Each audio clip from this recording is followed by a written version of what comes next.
If this line right here isn't a hook... Nuns with M60s and katanas? That would make them nunjas. I don't know what is. I'm excited to talk about this movie. What did you think of Batman Bad Blood? Let's talk about it in the comments.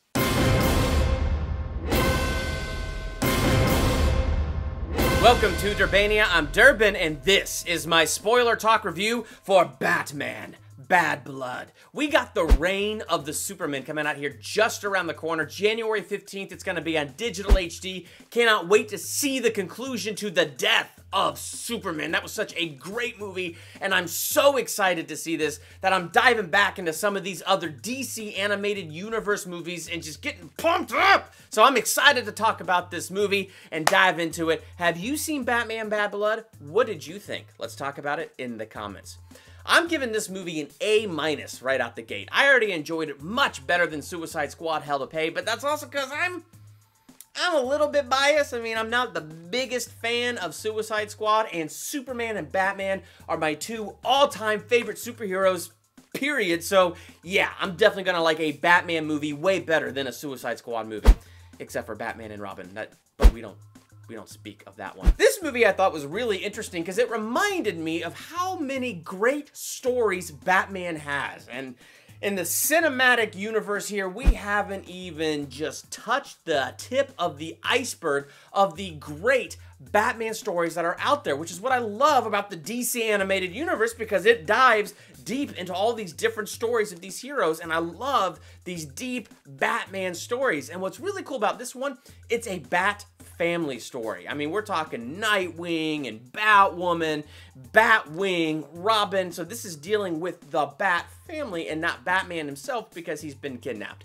Now, it would help if you've seen Son of Batman and Batman vs. Robin, because it gives you more of the history between Bruce Wayne and his son Damian Wayne, which is a really, really interesting history. Now, the movie does a good job standing on its own and filling you in on that, so you get it, but there's a lot of really cool stuff in Son of Batman, a lot of really cool stuff in Batman vs. Robin. Now, I've seen those movies, but I haven't seen them in a long time, so I've forgotten a lot about those movies. So, for me, I kind of felt like I was watching this standalone, and it made a lot of sense, but it did trigger, like, a lot of stuff that I remembered from Son of Batman and from Batman vs. Robin. So it's like, yeah, you might be missing a little bit, but the movie does do a good job ultimately standing on its own. So the overall plot is kind of interesting because Batman has gone missing. And with Batman gone missing, crime is rising in Gotham City. I mean, come on, Gotham PD.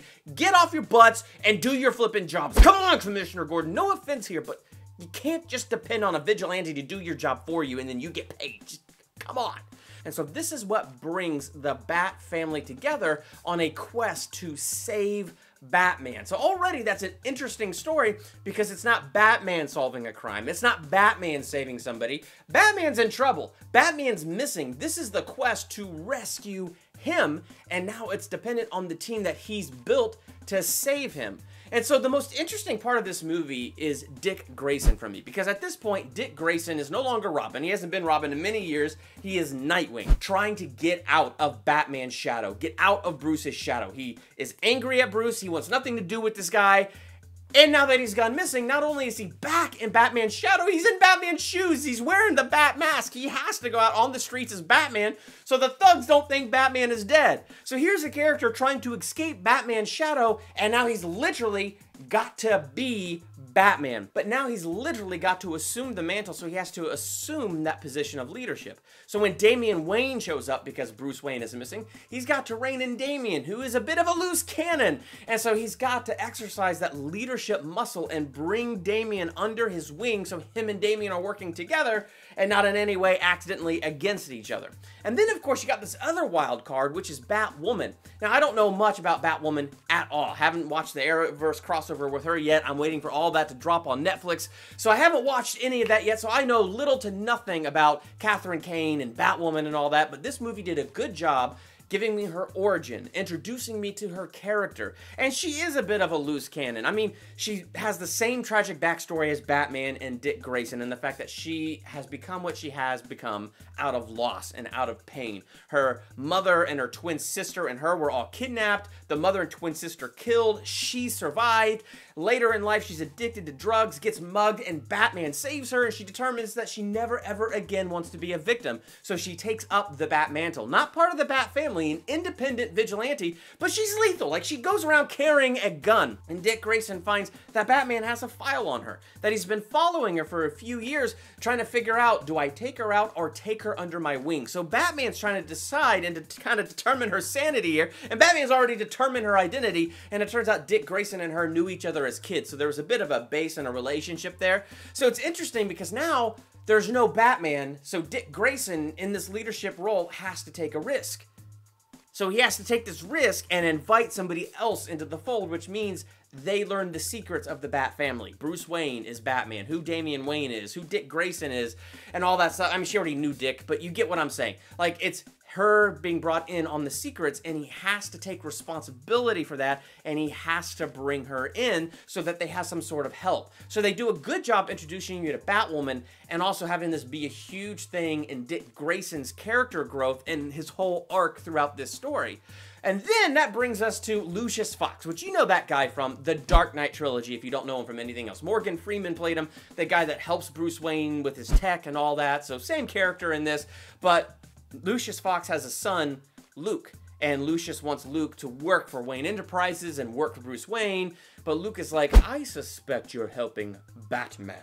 I suspect that you are feeding him technology. And of course, a bunch of bad guys break into the office, break into the secret room, and Luke sees this for himself, all the technology that Lucius Fox is supplying to Batman. So he ends up finding out all the secrets, and he becomes Batwing, which I know nothing about that character, and he was a pretty interesting character, though when he first gets the suit, it's an Iron Man suit. I'm sorry, it's an Iron Man bat suit. That, like, I thought his character was strong and a really cool character because it's a suit that flies, it shoots like these glowing blue cool batarangs out all over the place. Like, it's a really cool suit. It's awesome. But it's Iron Man.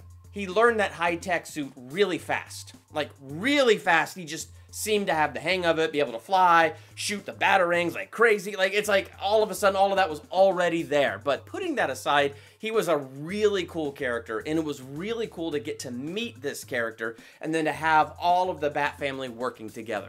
Now, Batman's been missing. It turns out Talia al Ghul was behind capturing him and all kinds of nefarious stuff. Really what's going on here is a whole brainwashing program. And so what they had been doing was getting into Bruce Wayne's mind, rewriting his mind, brainwashing him, and bringing him over to their side.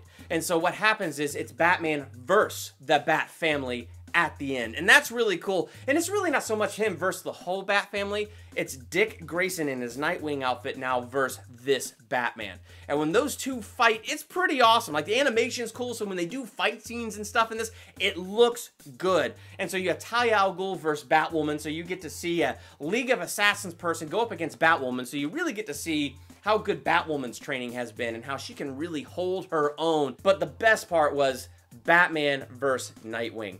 Dick, who's been fighting so hard to get out of his shadow, now fighting Batman, and having gone through all of this, where he had to wrangle this team together, where he had to take risks bringing Batwoman in, where he had to bring Batwing in line too. Okay, well, now that you've decided to join us, then okay, here we go.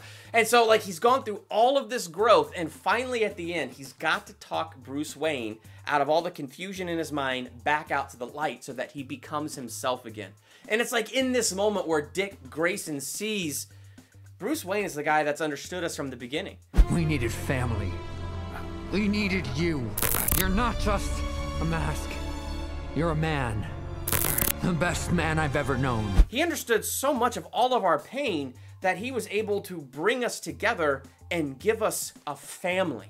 And so it was really cool because he has this newfound respect for Bruce Wayne by the very end of this. And so the journey to get there, the final fight between Nightwing and Batman, like all of that was just so cool. And again, it's why I give this movie an A-. It's just a terrific Batman story, and I enjoyed it. So now I am beyond excited for the reign of the Supermen. So what did you think of Batman Bad Blood? Did you like it? Did you hate it? Let's talk about it in the comments.